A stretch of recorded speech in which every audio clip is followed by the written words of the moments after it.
Psalm 149, verse 4. For the Lord takes pleasure in his people.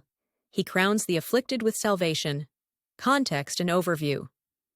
Psalm 149 is a hymn of praise, celebrating God's justice and the destiny of his faithful.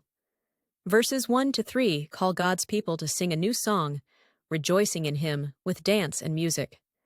Verses 4 to 9 then shift to explain why that joyful celebration is warranted, because the Lord delights in his community and vindicates the oppressed. Verse 4 stands at this pivot point, affirming the divine attitude toward his people and promising hope for those who suffer. Phrase-by-phrase explanation: for the Lord takes pleasure in his people. Divine delight.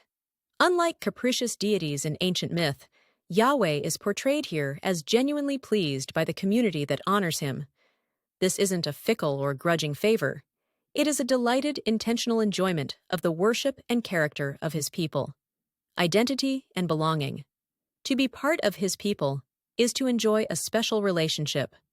In the New Testament, this promise extends to all who trust in Christ, inviting us into God's family. He crowns the afflicted with salvation. Afflicted.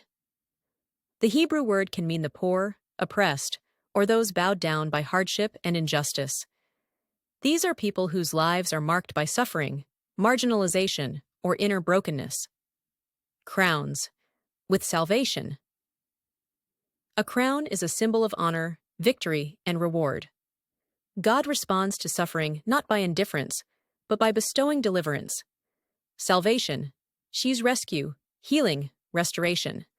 The image reminds us of festive coronation ceremonies where a king or athlete is publicly honored. So God publicly vindicates the humble and broken. Relevance for today. Hope for the marginalized.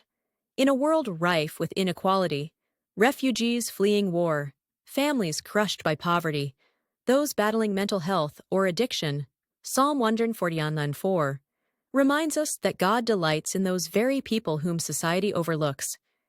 His crown of salvation signals both present comfort and ultimate justice. A call to empathy. If God takes pleasure in our flourishing, especially when we are weak or hurting, we too are called to celebrate and serve the afflicted, not to ignore or stigmatize them.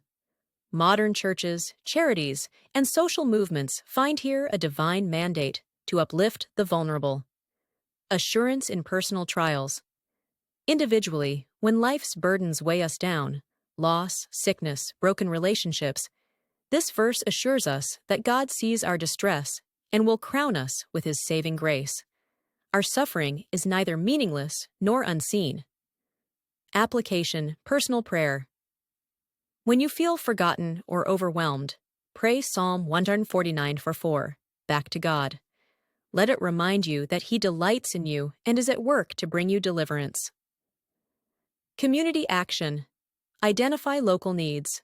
Homelessness, domestic abuse support, mental health, and invest time or resources. In doing so, you partner with God's heart for the afflicted. Corporate worship. Incorporate this verse into songs or liturgy, so congregations are reminded that praise arises from the confidence that God values and rescues those in need. Conclusion: Psalm 149:4 bridges celebration and justice. Because God delights in his people, especially the afflicted, he crowns them with salvation.